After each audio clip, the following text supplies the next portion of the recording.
벌써 이제 뭐 하지도 지나갔습니다. 1년의 절반이 다 갔습니다. 삼복더위가 이제 가까이 온 것 같습니다. 세월이 유수처럼 빠르게 흘러가니까 제 마음도 동다가 조금씩 조급해집니다. 한뿌리 사랑 세계 모임 제77차 포럼에는 신동명 박사님을 모시게 되었습니다. 신 박사님은 세안대학교 휴먼서비스학과 외대교수, 한국청소년문화진흥협회 이사장, 전국지명밝기운동본부 총재로 계시면서 틈틈이 우리 역사 연구도 열심히 해오셨습니다. 하북 유래의 성은 백제 초기 시대의 도읍지입니다. 우리 역사학계는 그동안 하북 유래의 성의 위치에 대해 설왕설래만 있었을 뿐 정확한 위치를 아직까지 찾지 못하고 있었습니다. 하북 유래성의 위치만 정확히 찾을 수 있다면 우리는 잃어버린 우리 상부사의 퍼즐 하나를 채울 수 있게 됩니다. 신동명 박사님께서는 하북 유래성이 의정부 지역에 있었음을 고증하고 있습니다. 저는 신 박사님의 말씀을 듣는 순간 전율 같은 것을 좀 느꼈습니다. 저는 그날 즉석에서 신 박사께 강의를 부탁드렸고 신 박사께서 흔쾌히 응하시려 오늘의 소중한 포럼이 성사되었습니다. 이 무더운 날 힘든 걸음해 주신 모든 회원님들께 백제 초기 시대로 타임머신을 타고 시간여행을 떠나는 좋은 시간이 되시기를 소망합니다. 감사합니다. 오늘 처음 뵙는 분들이잖아요. 네, 처음 뵙죠? 처음 보잖아요, 저를. 근데 좀 낯익다라는 느낌 들지 않습니까? 어디서 본 듯한, 마치 우리 동네에서 본 듯한 현지인 같은 그런 얼굴 아닌가요? 일단 또 이빨도 빠져갖고 또 영구 같고, 예.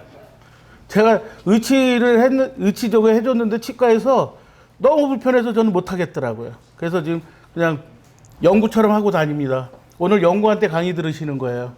자, 어쨌든 제 얼굴을 보니까 그렇게 낯선 느낌은 들지 않으실 거예요. 그죠?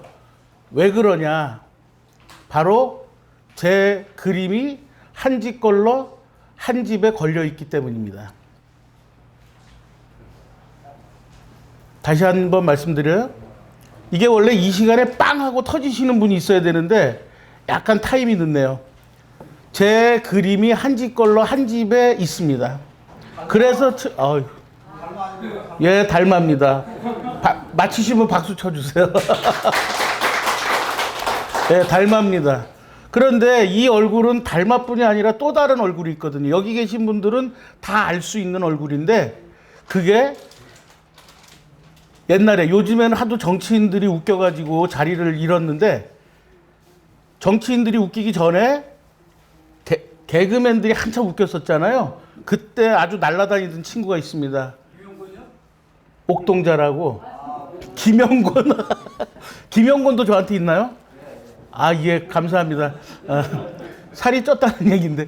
예, 옥동자라고, 예, 정종철 아시죠? 그러니까 닮아도 못생겼는데 옥동자까지 있으니까 제 얼굴이 얼마나 괴물같이 생겼다는 거예요.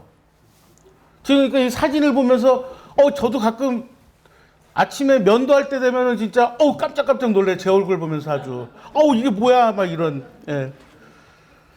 저는 여기에 지금 여러분들이 보시는 것처럼 청소년 교육과 관련한 전문가입니다. 저는 특히 대한민국의 미래를 위해서, 대한민국의 민주주의를 위해서 토론 교육에 제 일생을 바친 사람입니다. 그러니까 저는 청소년들한테 제 인생을 바친 사람이다. 저는 35년 동안 청소년들의 교육을 위해서만 평생 살았고 대한민국의 아이들이 미래 지도자가 되게 하기 위해선 토론 교육을 해야 된다라는 생각에서 토론을 연구했고, 그래서 외국에서 들어오는 토론이 대한민국을 범람할 때 우리나라 토론, 고조선의 토론, 배달국의 토론을 증명했고, 그러면서 그것을 가지고 우리 아이들 모두가 주인공이 되는 한국식 확장형 토론이라는 것을 연구해서 만든 사람입니다. 그러니까 아이들 교육에 미친 사람인 거죠. 그리고 대한민국 미래에 대해서 지도자가 나오기를 간절히 바라는 사람입니다. 자, 그런 사람이 어느 날 여기 앞에 다 토론과 관련하고 애들과 관련한 책이었는데, 어느 날 애들과 관련한 책인데 역사와 관련한 책을 써요, 제가. 그래서 역사소년 신생활이라는 그 제목의 책을 씁니다. 무슨 내용이냐 그러면 지명과 관련한 내용이에요. 지명이 얼마나 중요하고 이것을 잃어버리면 우리 민족은 고대사를 찾아갈 수 있는 유일한 지문을 잃어버리는 거다. 라고 해서 지명이 얼마나 중요한지에 대해서 제가 이제 증명하는 그 소설, 어렵게 쓰면 애들이 어려워하니까 쉽게 풀어서 제가, 그러면서 이제 조앤 롤링이 해리포터라는 시리즈를 쓸 때 결국 그 지역의 지명과 설화를 이용해서 썼다는 것들을 가지고 아이들이 설화의 천국인 대한민국에서 미래 지도자가 나와야 된다라는 내용으로 아이들에게 쉽게 접근하게 한 지명과 관련한 소설을 쓰게 됩니다. 그러한 노력들이 인정받아서 현재 전국 지명밝기 운동본부의 총재의 역할을 하고 있습니다. 그러니까 저는 역사학자도 아니고, 저 아까 소개할 때 들으셨겠지만 저는 교육학 박사지 역사학 박사가 아닙니다. 그리고 오로지 35년 동안 뭐를 했다고요? 청소년 교육만 했다고요. 그리고 그 청소년 교육 중에서도 제 파트는 토론이라는 거. 외국 토론이 대한민국에 들어와서 대한민국을 그렇게 똥을 싸고 다닐 때 저는 도저히 용서할 수 없어서 우리 조선의 토론, 대한민국의 토론, 고조선의 역사 속에 살아있는 토론을 재현시키려고 노력했던 사람입니다.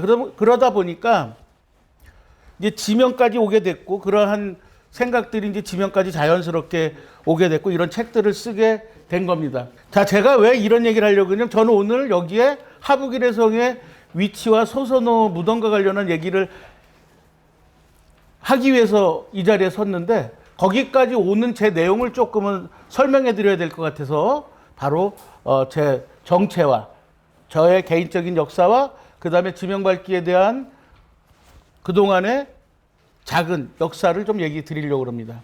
저는 1963년도에 의정부라는 곳에서, 저희 부모님은 실향민입니다.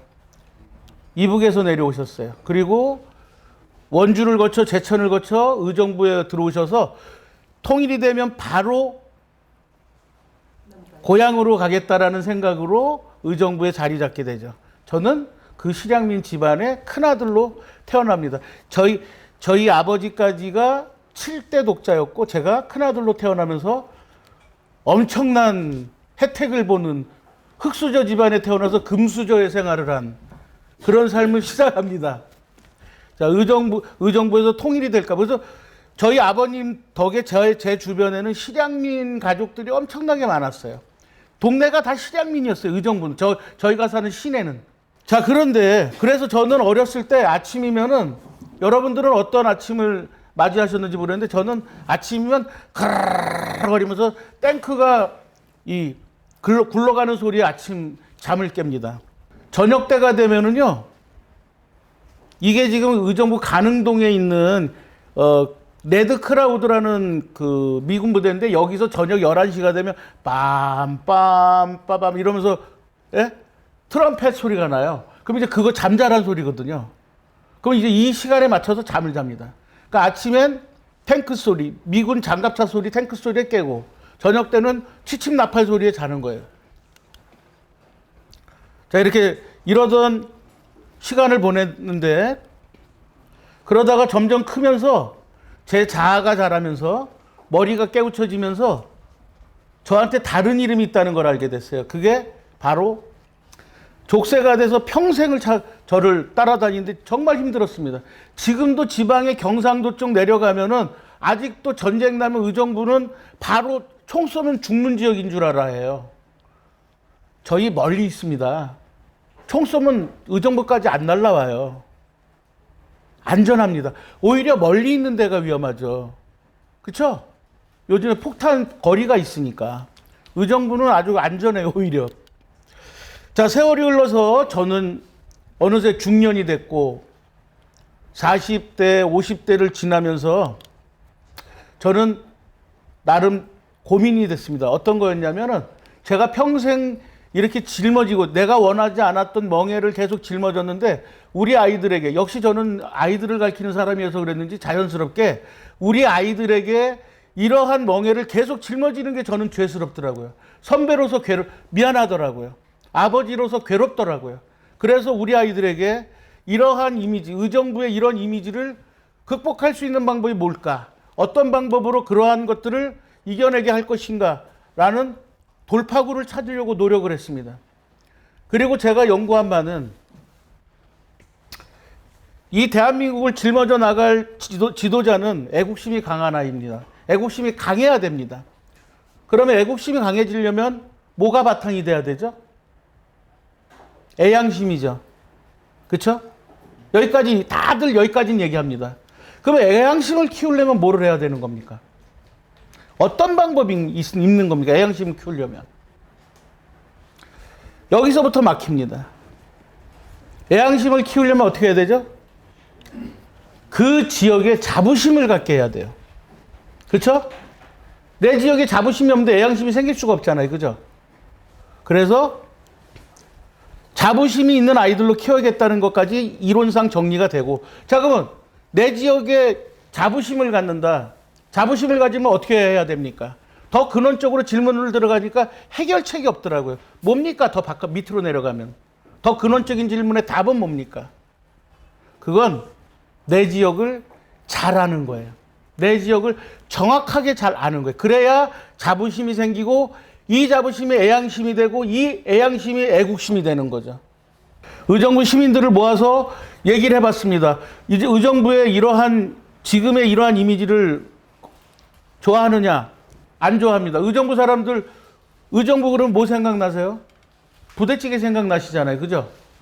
아, 부대찌개 동네잖아요. 저희 의정부 사람들 하나도 안 좋아합니다. 왜? 부대찌개는 기지촌, 미국 놈들 동네, 미군 부대 이거잖아요. 저희 원하지 않아요, 그거. 근데 여기에 멈춰져 있는 거죠. 그리고 그게 엄청난 세금이 들어온다고 그걸 계속 시장에 나서서 그거를, 막 계속 부흥회 하듯이 추켜 세우고. 이러한 의정부 원치 않습니다, 저희. 자, 그래서 이러한 문제를, 그럼 어떻게 극복할 것이냐? 라고 하다가 제가 찾아낸 방법은 지명이었습니다. 지명. 그래서 지명을 가지고 의정부의 아이들에게 자부심 넘치는, 너희가 지금 살고 있는 이곳은 자부심 넘치고 아름답고 그리고 너희가 미래 지도자로 클 수 있는 자양분을 주는 곳이다 라는 것을 아이들에게 알리고 싶어서 역사운동 하시는, 여러 역사운동 하는 분들 굉장히 많은데 저는 지명으로 정한 겁니다. 역사운동 하시는 분들 보니까, 자, 민족문제연구소 제일 좋습니다. 훌륭한 일 하셨습니다. 유의미한 일 합니다. 그러나 너무 무겁고 어둡고 딱딱하고 너무 전문적이고 우리가 일반 사람들이 함부로 같이 할 수 있을 것 같지 않아요. 그 일은. 근데 또 한 축은 너무 일반 사람들이 따라갈 수 없을 정도로 깊은 얘기를 하고 너무나 죄송한 표현이지만 종교화되어 있는 측면들도 많이 나타나더라는 거죠. 자, 이러한 문제들을 그러면 어떻게 우리 아이들에게 내 지역에 대한 자부심과 그리고 미래 지도자, 애국심, 애양심이 강한 아이로 만들어갈 거냐 해서 저는 흑수저의 역사를 같이 할 수 있는 지명을 그 역사의 운동의 방법으로 저는 정한 겁니다. 그래서 의정부에 있는 여러 가지의 이야기들을 찾아 나서고 뭐 독립운동가 얘기, 또 의순공주, 청나라에 끌려가서 이 조선을 살렸던 여자의 몸으로 조선을 살렸던 의순공주의 이야기, 이런 것들을 많이 이제 발굴을 하면서 저는 이제 지명과 관련한 글들을 쓰기 시작을 했죠. 자부심이 넘치는 글을 쓰려고 한 겁니다. 부정적 이미지를 극복하는 글들을 쓰기 시작을 했습니다. 이 벽에 걸려있는 이 경고문은 정말 저 어렸을 때부터 대학생까지 정말 매일 보고 학교를 갔던 문구예요. 그래서 제가 대학교에 들어가서 제가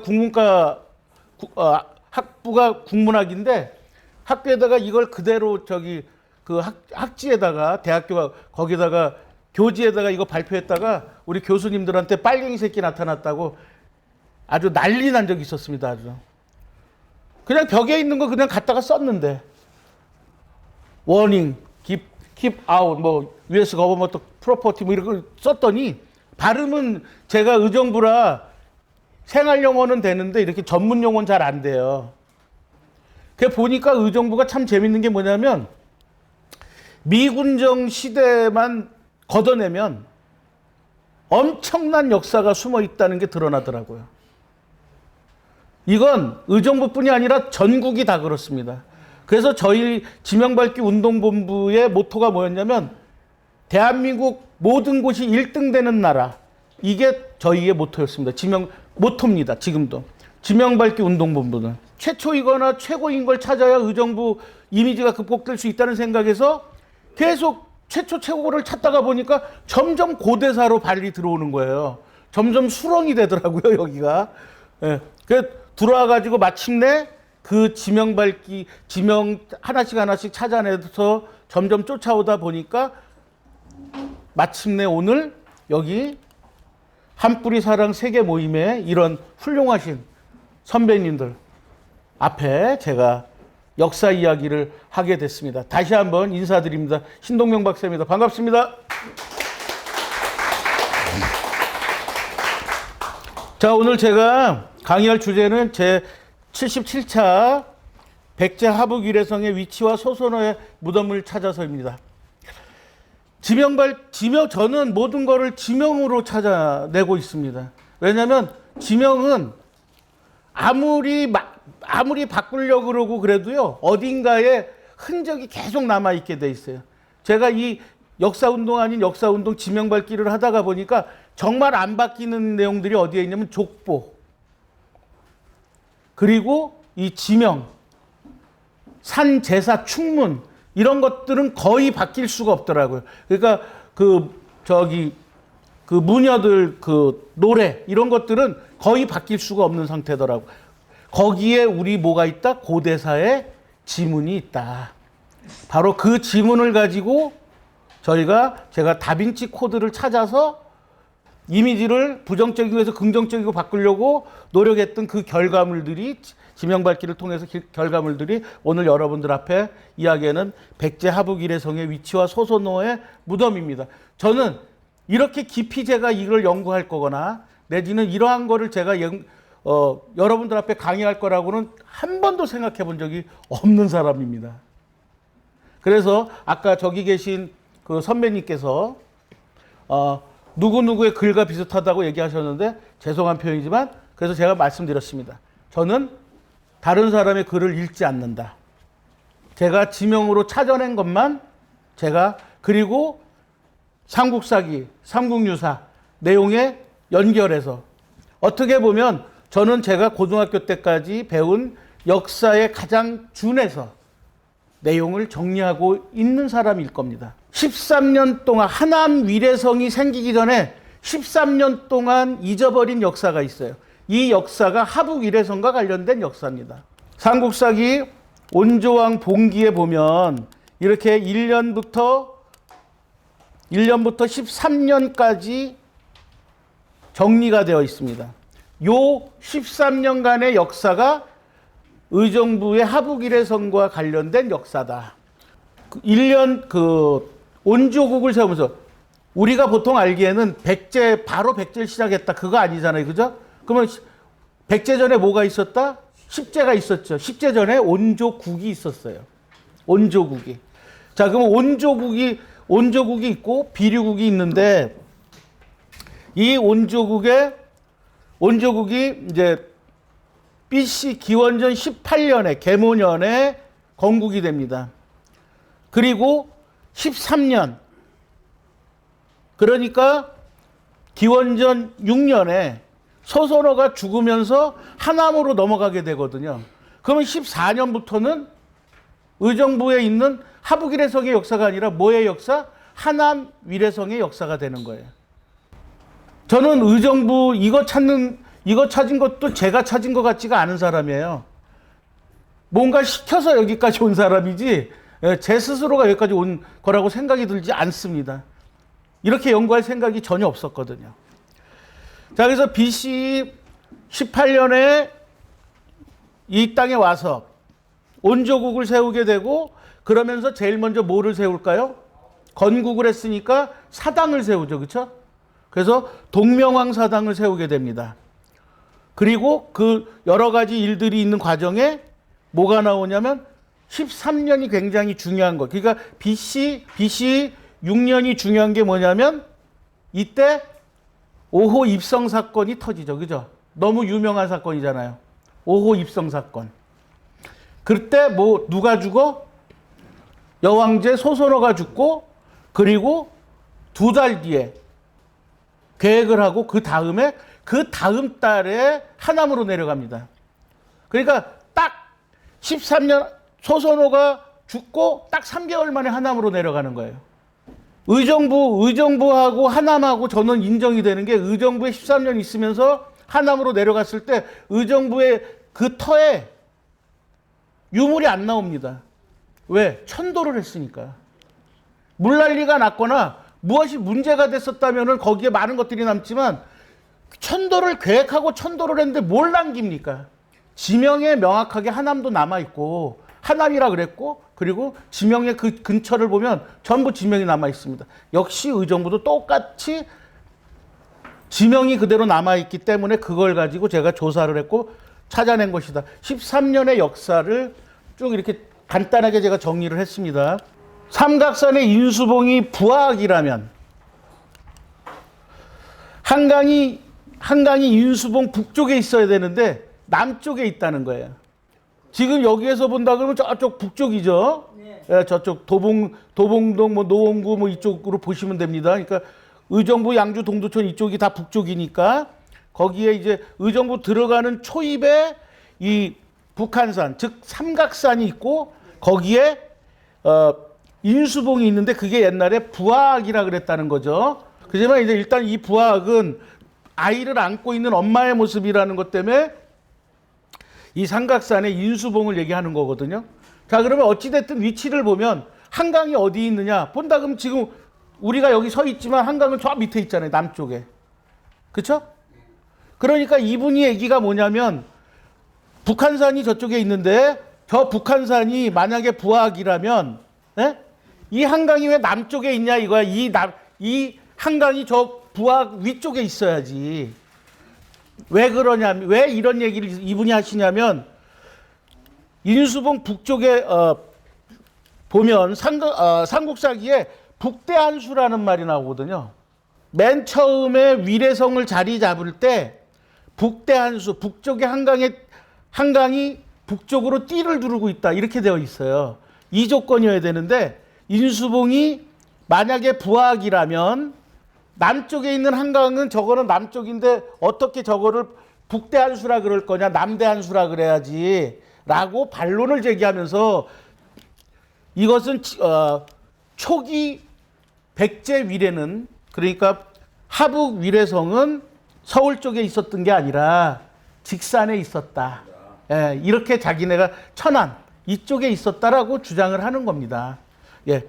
그런데 그래서 남대한수라고 얘기해야지 왜 북대한수라고 했겠느냐, 틀렸다 이렇게 얘기하는 거죠. 자, 그래서 삼국사기를 보니까 거기에 이렇게 내용이 나와 있어서 이걸 정리를 간단히 하면, 자, 북대한수, 북쪽으로 한수를 띠처럼 두르고 있고 북쪽으로, 그 다음에 동고고학이라 해서 동쪽으로 높은 산을 의지하고 있고, 남망옥택이라 그래서 남쪽으로는 비옥한 벌판이 있고, 그리고 서조대라 그래서 서쪽에는 큰 바다로 막혀 있어야 된다. 바로 이 네 가지 조건을 얘기합니다. 그러니까 신하들이 얘기하는 거죠. 그 부하에게 올라가서 여기 보니까 여기가 제일 좋은 데입니다. 이 동네가. 왜냐하면 이렇게 네 가지 조건을 갖고 있으니까 안전하고 먹을거리가 많을 겁니다. 여기서 여기에다가 도읍을 세우면 번창할 것입니다. 이런 얘기를 하는 거죠. 자, 그래서 그분들 아까 제가 직산에 그분들이 그 한강이 남쪽에 있으니까 그 북대 한수가 아니라 남대 한수다 이렇게 얘기했잖아요. 바로 제가 그거를 뒤집는 증거를 지금 보여드리겠습니다. 왜 의정부라고 제가 주장하는지, 왜 북대 한수가 맞다는 걸 증명하는 거예요. 자, 여기 보시면은 글자가 보이는데 뭐라고 돼 있냐면 한강이라고 돼 있습니다. 지금 이 그림은 여기에 보시면 양주군이라고 돼 있고 저기에 의정부라고 써 있죠. 그 의정부를 가로지르는 그 물줄기에 뭐라고 써 있냐면 한강이라고 써 있어요. 놀라운 일이죠. 지금 중랑천이라고 불리는 그 물줄기가 옛날에 한강이었습니다. 자, 그래서 이게 조선 총독부가 1916년에 만들어서 1918년에 발표한 지도예요. 일본 놈들이 얼마나 우리를 수탈하기 위해서, 착취하기 위해서 얼마나 정확하게 정보를 가지고 있었는지 잘 아시죠? 그죠? 그리고 그 당시에는 한강이 많았습니다. 웬만큼 큰 폭을 가지고 있는 물들은요, 한강이에요. 큰 강이야. 여기서 한강은 지금 이렇게 고유명사처럼 되어 있는 게 아니고요. 큰 강이라는 뜻이기 때문에 크기만 하면 다 붙여진 이름을 보시면 돼요. 저기 우리 그 김창호 그 대표님네 포천도 저기 하북일해성이라고 주장하거든요. 왜냐면 거기도 이 포천의 개울도 이 한강이라 그래요. 예, 한천이라 그래요. 왜 한천 한내라 그래요. 맞아요. 예. 이 회룡사에서 회룡분지나 회룡이라는 단어는요, 이성계하고 전혀 연관이 되어 있지 않아요. 이성계 전에 사용됐던 이름이에요. 그걸 제가 절 역사, 이 사찰 내용 이거 다 따져서 비교해서 다 찾아냈습니다. 그거 여기에다가 그런 것까지 들어가면 시간이 너무 없으니까 아무튼 용 우물을 찾아내면서 이거 회룡분지라는 것이 그런 뜻이었구나. 용이 돌아오는 거였구나. 그래서 회룡사가 이성계가 아닌 것까지 찾아낸 거죠. 자, 다음은 이제 이성산성. 제가요 이거를 이성산성에 대해서 맨 처음에 그 어떤 분이 이제 인터넷을 들어가면요 의정부에 옛날에 백제 시대에 성이 있었다라고 하면서 조금씩 나오는데 이성산성이라고 이렇게 나오는 거예요. 근데 저는 이성산성이라 그래서 성이 두 겹으로 쌓여 있는 줄 알고요. 두 이자에 성성자를 썼었거든요. 그래서 찾았더니 죽어도 안 찾아지는 거예요. 근데 어느 날 우연히 두 이자에 성성자를 치고 들어갔는데 성인성자를 쓰는 이름이 있는 거예요. 그래서 들어가서 다시 찾아보니까 두 성인이 쌓은 산성이더라고요. 이성산성은 두 성인이 쌓은 산성. 그럼 두 성인이 누구냐? 맨 처음엔 비류하고 온조인 줄 알았어요. 나중에 조사했더니 온조하고 소선호예요. 이 이성산성. 그러니까 정확히 얘기하면 소선호하고 온조겠죠. 자, 그래서 이성산성 저희가 이제 정면 시작되는데 그 다음에 측면 올라가서 저희가 했고요. 그리고 후면을 했습니다. 저희가 후면. 이 후면으로 내려오면 아까 그 예비군 훈련장이 있고 거기 토성이 있는 그쪽으로 내려오는 거예요. 이쪽으로 가면. 자, 여러분들이 볼 때 여기 이 돌들이 양쪽에 이렇게 어마어마하게 쌓여 있고 아까 앞에서 보면 이렇게 많은 돌들이 100m가 넘게 200m 정도 되는 이 곳에 돌들이 무너져 갖고 있습니다. 근데 여기에 뭐라고 돼 있냐면 고구려 보루성이라고 돼 있어요. 몇 사람, 두 사람, 세 사람이 마지막에 싸우는 거기 때문에 돌을 많이 쌓지 않습니다. 그죠? 근데 이렇게 큰 이성산성이라는 것을 저희가 증명해내게 된 거죠. 다시 찾아내게 됐고, 그래서 저희가 올라가서 우리 이제 회원들 저기 있는 분들끼리 올라가서 저희가 거기를 조사하다가 주세요 이제. 오케이. 응. 그럼 내가 대충 된 거 놓아요. 응. 여기 들고 설레 들고. 자 여기 오세요. 이쪽. 오케이 밑에 보이고. 오케이 됐고. 저희가 이 산성에 올라가서 원조국 토기편을 찾았습니다. 그랬더니 어떤 분이 그거 탄소 측정했냐 그래서 탄소 측정은 안 했다 그랬습니다. 왜냐하면 돈이 많이 들 거니까. 의정부 시에서 해야죠 그거. 제가 갖고 있고요. 왜 초기 파편이라 그러냐면 두께가 일정하지 않아요. 그리고 손으로 두드렸고, 그러니까 물레가 있는 그 토기하고 물레로 한 거하고 그냥 손으로 토닥토닥거려서 한 거하고는 전혀 틀립니다. 그리고 두께가 얇고 두껍고가 이게 불분명해요. 예, 굉장히 큰 거를 찾아냈고 본인이 찾을 수 있었는데 저한테 기회까지 주시고 아까 일어나신 분이, 그래서 제가 사진을 찍을 수 있었습니다.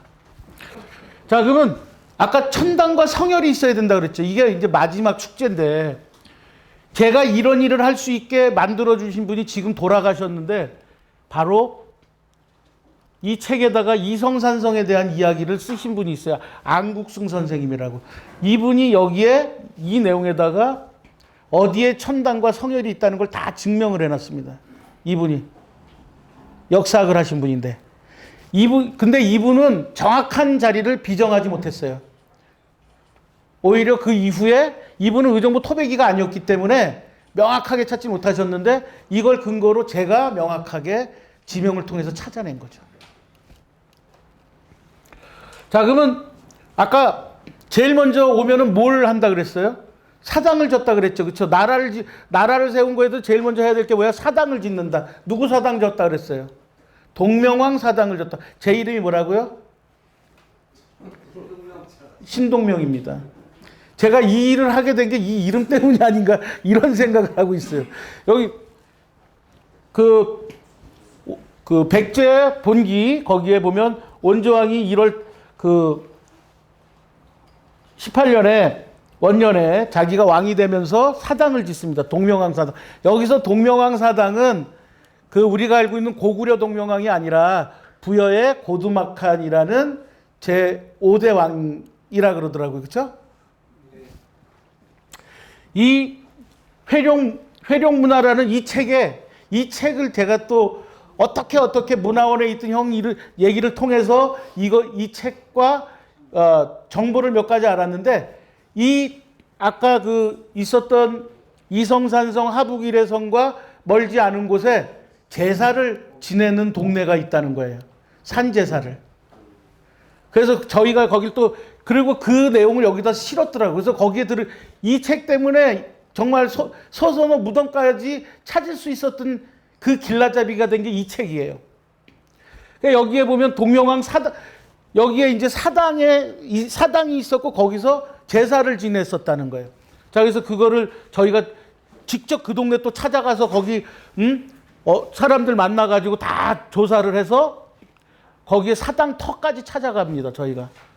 그리고 이걸 하다가 보니까 재밌는 거 하나가 있는 게 뭐냐면요.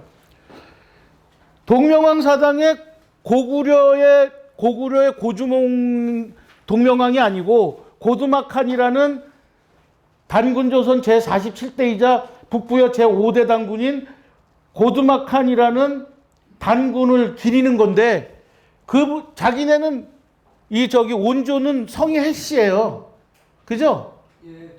그런데 이상하게 저는 이제 앞으로 제가 숙제로 삼을 게 뭐냐면 여기에서 보면 이 고두막한은 김씨예요. 근데 김씨를 기렸어요. 희한하죠? 여기가 또 숙제가 하나 남더라고요. 자, 아무튼 그렇게 해서 정리를 쭉 했더니 첫 번째, 두 번째, 세 번째 하면서 쫙 정리를 해보니까 그때 그분이 그러는 거예요. 거기 청년회장이라는데 63살이더라고요. 예. 청년이신지 중년이신지 모를 63살이신데 이분이 이제 쭉 하면서 거기 산치성을 드리는데 소를 잡았고 그리고 저녁에 제사를 지내고 그리고 그런 어떤 뭐 여러 가지 얘기를 해주시는데 그 내용을 가지고서 쭉 정리를 하고 나중에 조사를 해보니까 규원사화의 단군기에 보면 그때 단군 팔가의 소를 잡아서 했던 것이 기록이 일치해요. 그래서 저희가 여기서 동명왕사당을 하고 기렸구나라는 걸 저희가 그 터가 남아있어요. 나중에 했더니 나중에 이제 더 보강을 했겠죠. 이제 현대로 와서 거기에 했고 반드시 이런 거를 할 때 옆에 뭐가 있어야 되냐면 물이 있어야 된다 그러더라고요. 그 옆에 샘물, 큰 샘물이 있더라고요. 다 저희가 가서 조사를 하고 이분이 거기 청년회장이더라고요. 노년에 가까운 외모를 하신 청년회장. 자, 제가 아까 이 책이 저희들한테 아주 그 길라잡이가 됐다 그랬는데 여기에서 어떤 이거를 하면서 뭘 찾아냈냐면 회룡 문화에서 범골의 유래에 대한 얘기가 여기 써 있었어요. 범골의 유래가 뭐가 있냐 그러면 범굴, 아까 제가 백인굴이란 동굴 보여줬죠. 그 동굴 이름이 백인굴이기도 하고 범굴이기도 해요. 그리고 박쥐굴이라고도 그래요. 왜냐면 옛날에 박쥐 많았잖아요. 그죠? 그러니까 백인굴, 범굴, 박쥐굴이라 그러는데 범굴에 대한 얘기가 여기서 나오고요. 그러면서 범굴이 있어서 범골이라 그랬다라는 얘기와 범씨 집성촌이었다라는 거예요. 이 두 가지 설이 있어요. 범골이, 의정부의 범골. 자, 그래서 범굴이 있었어. 그거 맞아. 근데 범씨 집성촌일 수도 있지 않을까? 그쵸? 라고 해서 조사를 들어갔어요. 이게 소선호까지 가는 거예요. 해서 여기 범씨 집성촌의 내용을 정리하다가 5호 입성 사건까지 가게 돼요. 왜? 범에 대한 얘기가 나오니까. 자, 근데 범골의 범씨 집성촌에 아까 이 책에서요.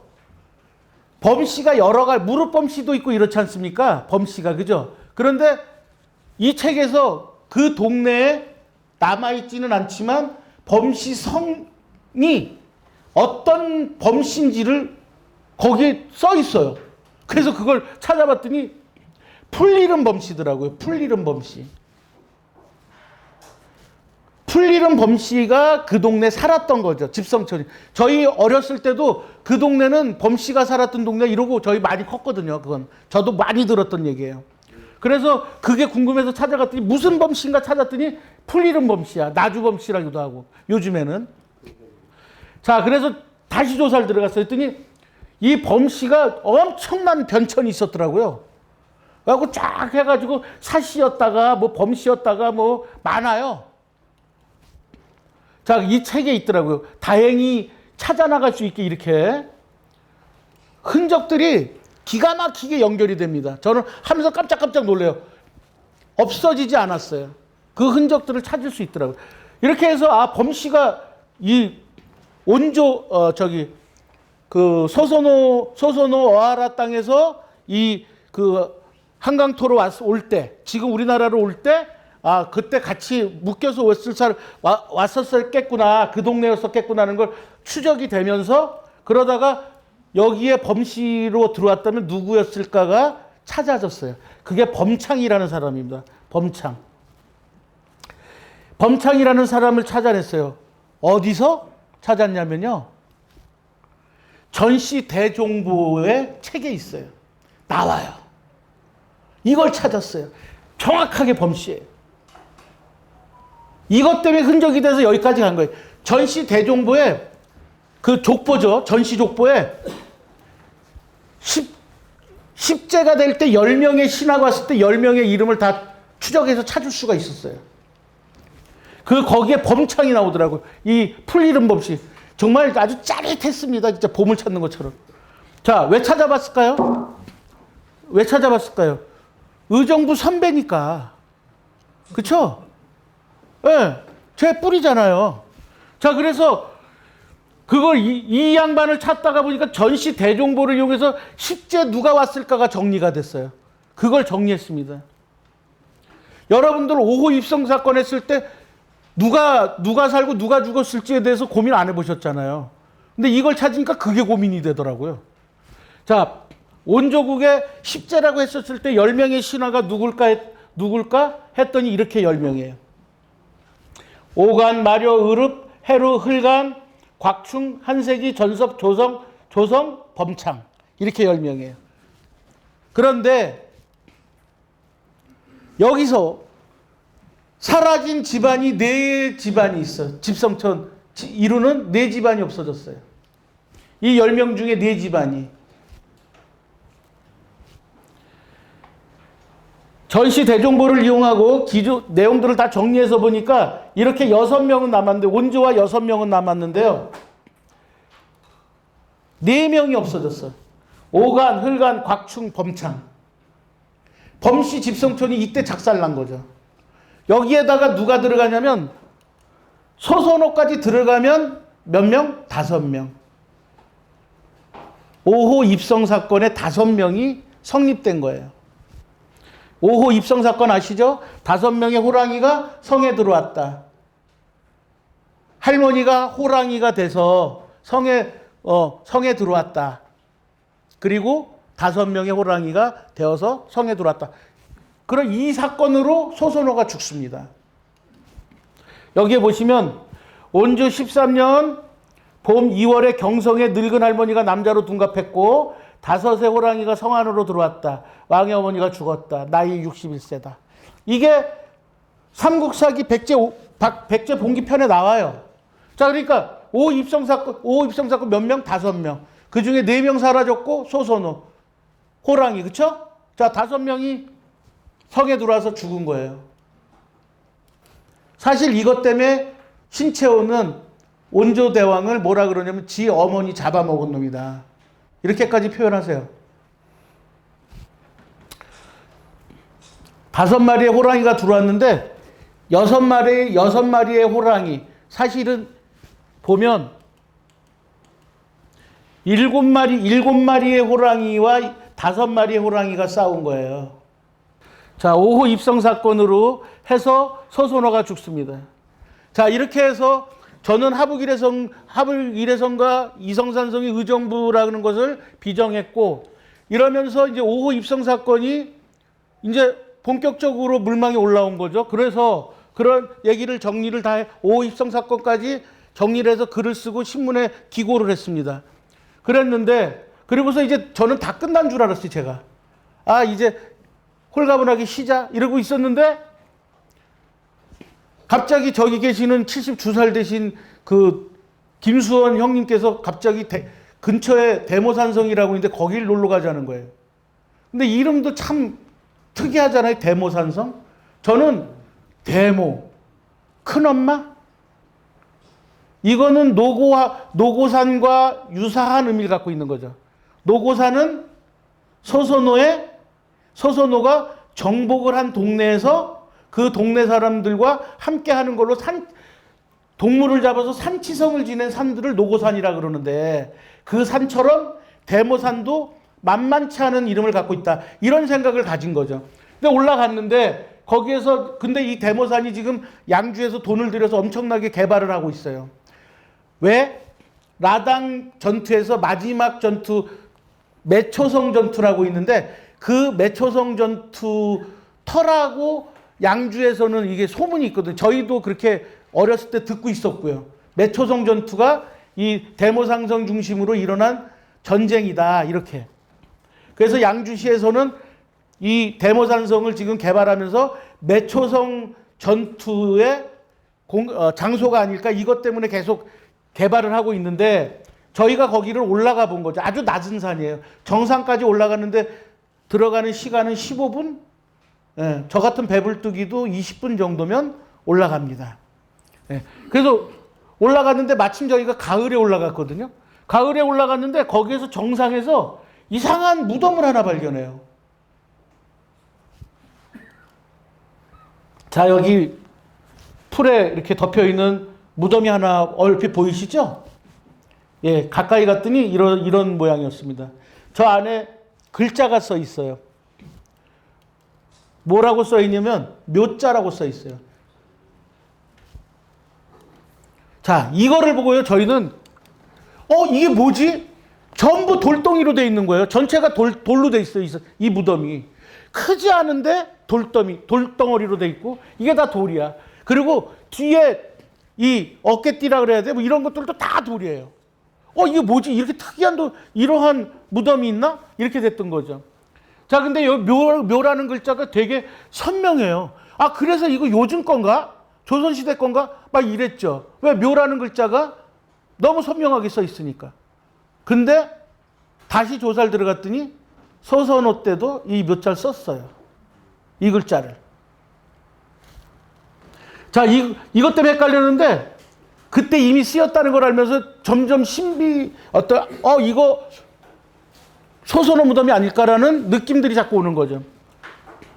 자, 이렇게 여기 맨 밑에 있잖아요. 여기 양쪽으로 이렇게 넓게 돼 있는 날개 같은데 끄트머리에 밑에 받쳐 있는 돌입니다. 돌이 저렇게 쪼개졌어요.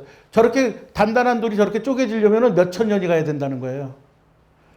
자, 아무튼 오래된 거라는 걸 알았는데 이렇게 오른쪽 사성의 받침돌이 쪼개질 정도로 오래됐어요.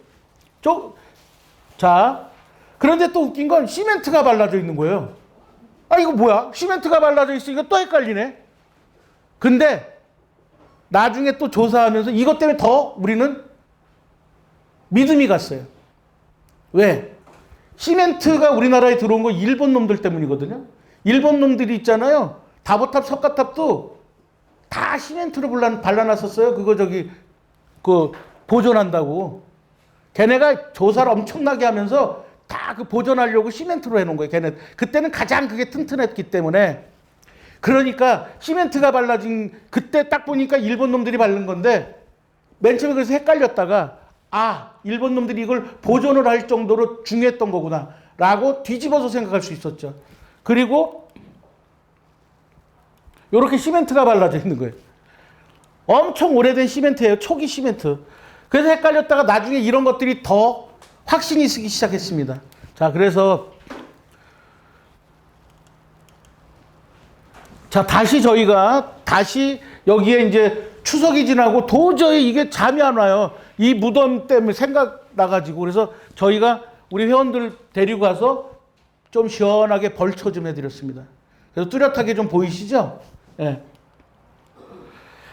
자, 추석에 벌초를 하고 보니까요, 재밌는 게 뭐냐면, 음식을 올리는 제단이, 무덤은 그렇게 안 커요. 전체 돌이잖아. 그죠? 다 돌로 전체가 다 돌이에요. 이건 희한하게. 근데 아주 잘 맞춰져 있어. 피라미드가 맞춰져 있는 것처럼 기가 막히게 맞춰져 있어.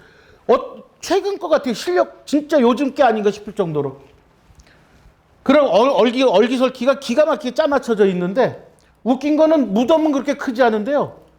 이 앞에 상석, 제단에 올릴 이 제사를 올리는 이 상석이 어마어마하게 커.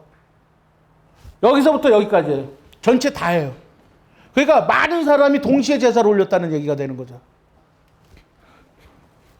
그리고 안타깝게도 도굴 흔적이 있어요. 이미 누가 거쳐 가셨더라고. 자, 그래서 저희가 조사해봐서 도대체 이 미중류의 전대미문의 이 모양의 이 무덤은 어떤 것과 닮았을까 계속 조사를 했는데 조사를 비슷한 게 이제 중국 상고성자의 고분이 비슷해. 돌문지 무덤이 비슷하긴 한데 너무나 기가 막히게 잘 가꿔져 있어요. 이거는요. 그런데 요즘 거냐? 아니에요. 확실합니다. 그건. 자, 그래서 대모산성의 것은 봉분과 용미, 사성, 망주까지 모두 모양이 잘 갖춰져 있어. 그러면 굉장한 권력자의 무덤일 거라는 걸 증명할 수 있죠. 그래서 제가 이제 서선의 무덤이라고 하는 것을 증명하겠습니다. 자, 13년 춘 봄에 2월에 호랑이 5마리가 성 안으로 들어왔어.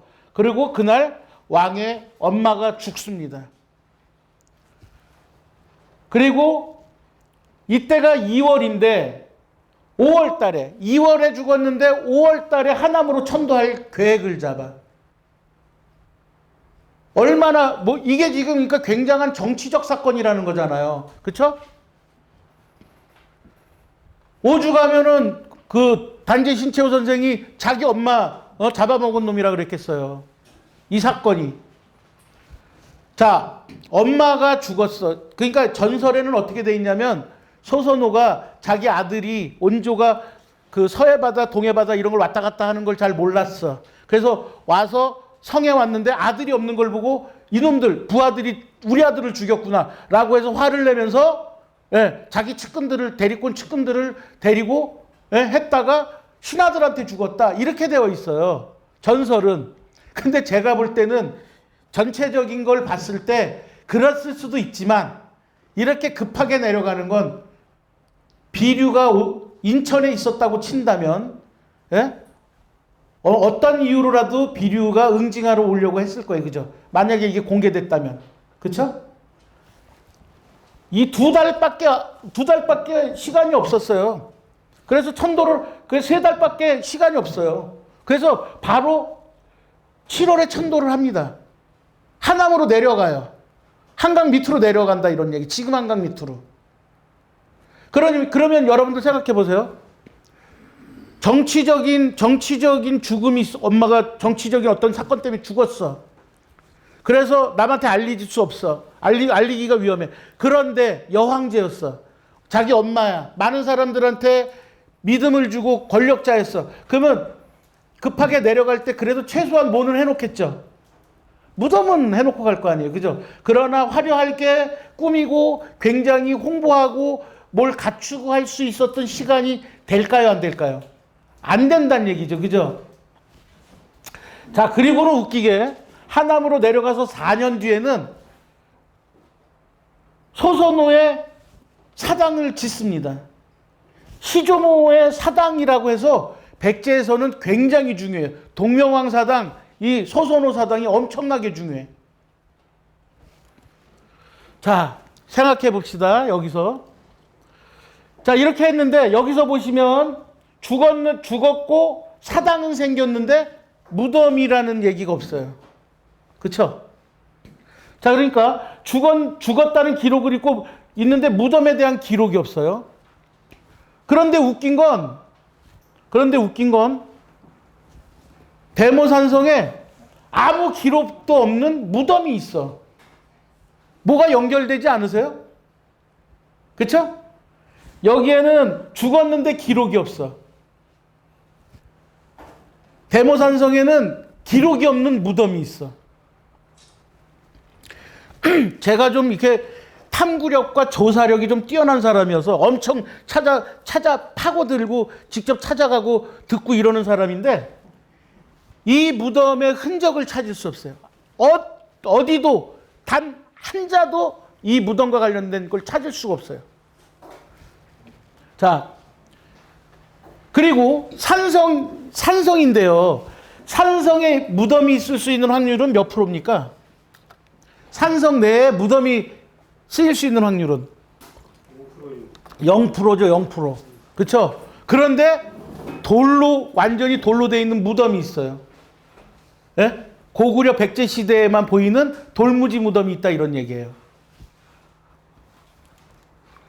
그리고 만약에 그런 걸 의문할 수 있죠. 그럼 개인의 무덤일 수도 있잖아.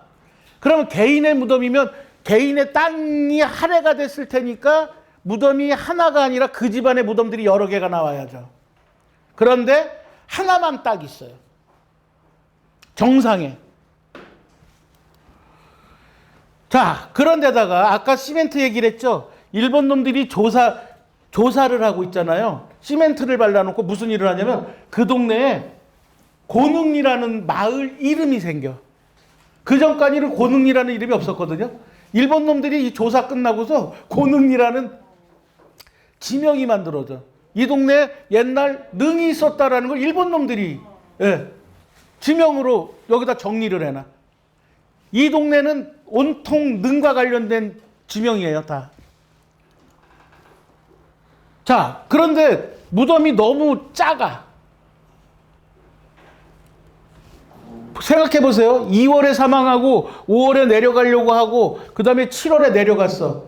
무덤 크게 했겠어요? 할 시간 있었겠어요? 융성하게 할 수 있었겠어요? 없었겠죠. 그러니까 작을 수밖에 없죠. 그러나 아주 치밀하고 완벽하게 해놨죠. 돌로. 그래도 어딘가에 흔적이 남을 거 아니에요. 아무리 그래도 지명에라도 남아있든지 또 어디에 남아있죠? 족보에 남아있든지, 그쵸? 아니면 산제사 충문에 남아있든지 전설에 남아있든지 뭔가 남아 있어야 되잖아요. 그죠? 그래야 또 추적하고 우리가 주장할 거 아닙니까? 삼국 사기 가지고 우리가 증명을 하지만, 자, 그러면 이런 추측은 할 수 있잖아요. 일부의 하남으로 내려가면서 엄마 무덤이니까 여기 무덤을 지키라라고 거기에 한 그 집성촌의 우두머리든지 아니면 군사를 지키는 군사는 남겨놨겠죠. 일부의 군사나 부족을 남겨놓고 무덤을 지키라고 했을 확률이 굉장히 높습니다. 자, 그러면 어딘가 흔적이 있을 거야. 근데 지명에 많이 남았던 거고. 자, 그리고 그렇다면 어느 집안의 족보에나 산제사 충문에나 전설로 남아있지 않을까라고 생각을 했어요. 그리고 조사를 들어갔죠. 그랬더니 이 동네는 온통 능과 관련된 지명이 어마어마한 거예요. 백제의 특징인 토성과 관련된 지명이 장난 아니게 많아. 토성, 능, 이게 너무너무 많아요. 소선호와 그리고 또 특별히 소선호와 연관된 지명이 많아요. 능과 관련된 것뿐만 아니라 소선호와 관련된 지명이 많아요. 그래서 의정부 지명이 싹 바뀌어야 된다는 거예요. 원조국 회룡궁지에서부터 무덤까지 가는 방향 쪽으로 소선호, 능과 관련된 지명들이 줄이 서 있어. 일자로 쫙. 일직선으로. 능농골이라는 이 말이 마지막 꼭지점을 찍습니다. 요거 잘 기억해두라고 제가 쓴 거예요. 능농골. 무덤을 지키는 군사들한테 먹을 거를 제공하는 땅이라는 뜻이에요. 능에 있는 논이야. 왜? 능의 논이 왜 필요해? 군사를 먹이려니까. 그러면 거기에 군사가 있었다는 얘기잖아. 아까 제가 추측한 대로. 그죠? 군사가 있었어요. 이러한 지금 지명을 가지고 제가 연구한 것들을 쭉 정리를 했더니 의정부가 고대 지도가 만들어지더라고요. 지명으로 찾아낸 의정부와 양주 지역의 고대 지도라고 했는데 이게 지도가 밑으로 내려가서.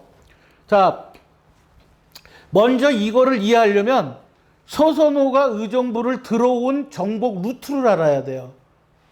그래야 이따가 소선호와 연결되어 있는 지명을 이해할 수 있습니다. 제일 먼저 의정부 녹양동과 가능동 쪽에 선돌이라는 동네가 있는데 가능동을 윗선돌이라고 녹양동을 아랫선돌이라고 할 정도로 선돌이 많았어. 여기 이 산을 지금은 홍복산이라 그러는데 옛날엔 노고산이었어요. 노고산이 아까 제가 뭐라 그랬어요? 소선호가 그 지역을 정벌하고 거기에 그 사람들과 융합을 하기 위해서 산짐승을 잡아서 타살구술한 곳이다. 아시겠죠? 자, 그러니까 의미심장한 노고산에서부터 이 여행은 시작이 돼서 양주에서 포천으로 넘어가는 길 쪽에 가면 어하고개가 있어요. 양주에서는 이거를 어하고개를 어하라라고 안 하고 어하둥둥이라고 얘기하면서 농산물 양주 특산물에 붙여요. 어하둥둥. 실지는 어하라고개야. 어하라가 넘어갔으니까. 소선호의 직위가 뭡니까? 어하라. 백제 왕의 이름이 뭡니까? 어하라. 어하라가 건너간 고개 어하고개. 근데 여기서 양주에서는 이게 임금이 너무 높아서 올라가다가 하고 한숨을 쉬어서 어하고개래요. 그게 아니고 어하라가 넘어간 고개예요. 그렇게 해서 포천으로 옵니다. 포천으로 오면 또 고몰이라는 동네가 있어요. 포천 고몰이. 그 카페 많다는데. 예? 거기 이렇게 호수 있고 여기도 고몰이도 노고산이에요. 그러면 쭉 보면 소선호가 어떻게 걸어갔는지 아시겠죠? 자, 이러면서 넘어오면서 있잖아요.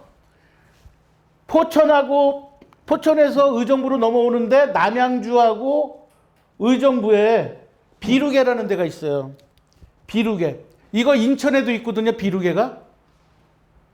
이게 뭐냐면 비류 왕자가 넘어간 고개다. 이런 얘기예요. 그게 남양주에도 용암산을 가운데 두고 남양주에도 비루개가 있고 의정부에도 비루개가 있어요. 아주 재밌게. 그러니까 그쪽을 넘어왔다는 게 명확하게 지명에 있는 거죠. 자, 거기에 모수국이 있습니다. 여기 아까 제가 고인돌 군락지, 고인돌 공장지대 얘기했죠. 바로 거기 모수국이 그곳입니다. 여기에 잠 깨는 거 한마디. 고대살 하시는 분들 중에서 반드시 짚고 넘어가는 사람 있죠. 누구? 행촌 이암.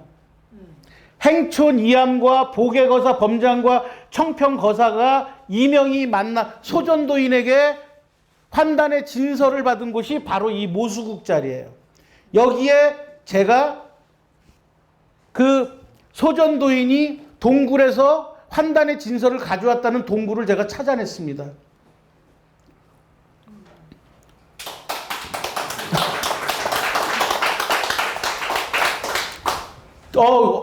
대충 어딘지 아니까 내가 찾아봐야지. 찾아보세요. 네, 제가 흙으로 덮어놨어요. 못 찾게 하려고. 그게 아니라 비가 너무 많이 와갖고 그게 입구들이 동굴이 3개가 있는데 그 큰 동굴부터 다 비에 해서 앞이 막혀 있어서 아는 사람만 찾아갈 수 있어요. 네, 그 동네 토백이들은 알아요. 거기서 놀았으니까. 내가 그 동굴도 찾으려고 그 동네 토백이들부터 형, 동생 다 찾아다녀갖고 그거 찾아낸 겁니다. 자, 이곳에서 만났어요. 이 사람들이. 얼마나 의정부가 위대한 곳입니까? 이 우리나라 고대사를 연결하는 고리가 되는 지역이었던 거예요. 여기가. 다행이야. 양주가 아니어서. 양주만 됐어도 제가 안 했을 거예요. 정신 확 들죠? 네? 행촌 이암 얘기 나오니까. 자, 다시 이제 아까 우리 그렇게 해서 어디로 와? 북한산이 있는 여기로 옵니다. 북한산이 있는 하북일해성 이 자리, 즉 그 아까 이성산성, 하북일해성 여기가 다 이렇게 올망종마 모여 있는 거예요. 백인굴, 그 다음에 동명왕사당 다 여기 올망종마 이렇게 모여 있고 여기에서 범굴, 입성 사건 여기에서 일어난 거죠. 자, 이때부터 노란 걸로 하는 게 이제 서서히 소선호 얘기로 넘어가야 돼서예요.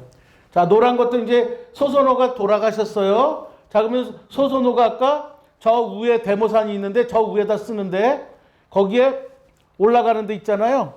어룡리라는 게 나옵니다. 그리고 어수정이라는 게 나와. 그리고 어립계라는 말이 나와.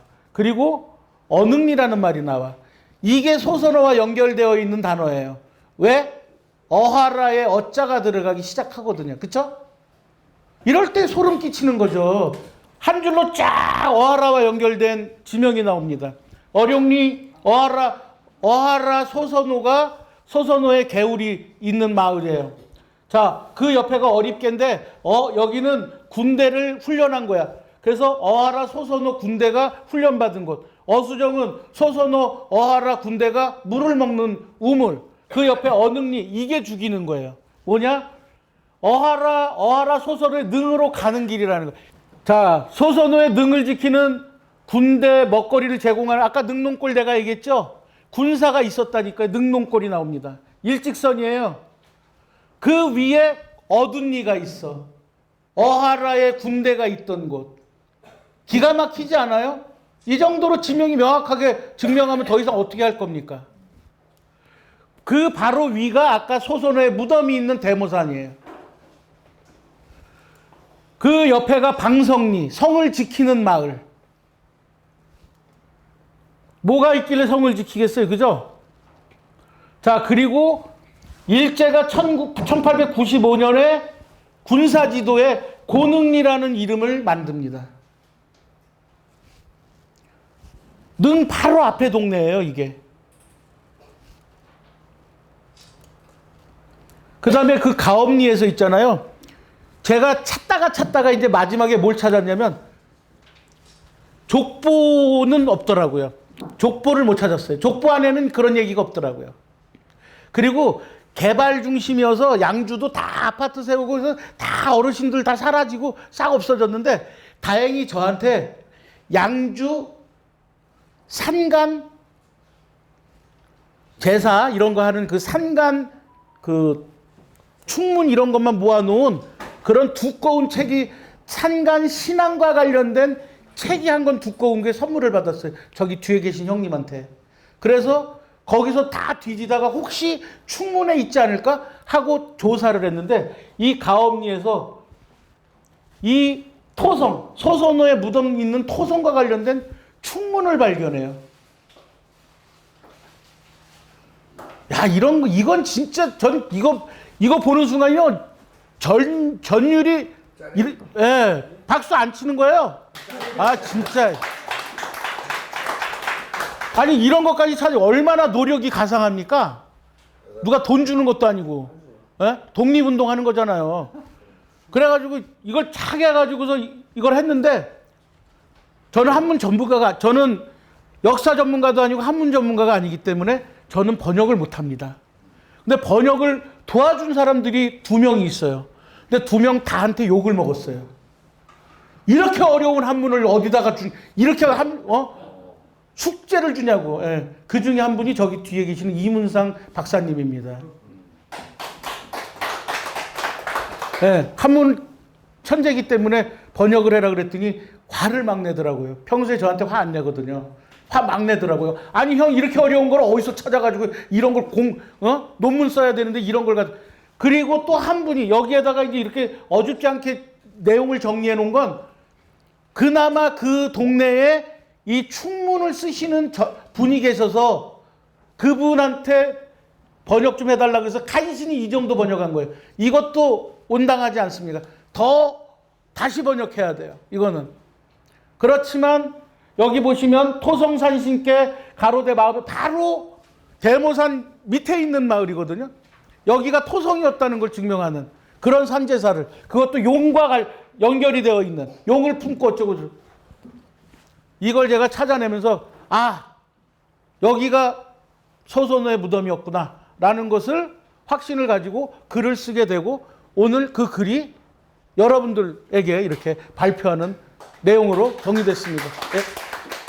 저는 이 일을 시작한 이유가 뭐냐면 이러한 걸 통해서 우리 청소년들, 의정부의 청소년들부터 전국의 청소년들이 대한민국의 올바른 뿌리를 이해하는 그러한 것들의 계기를 마련하고 싶습니다. 여러분들도 이런 제 뜻에 동참해 주시면 감사하겠다는 말씀 드리고 강의는 여기서 마치고 질문 바로 드리겠습니다.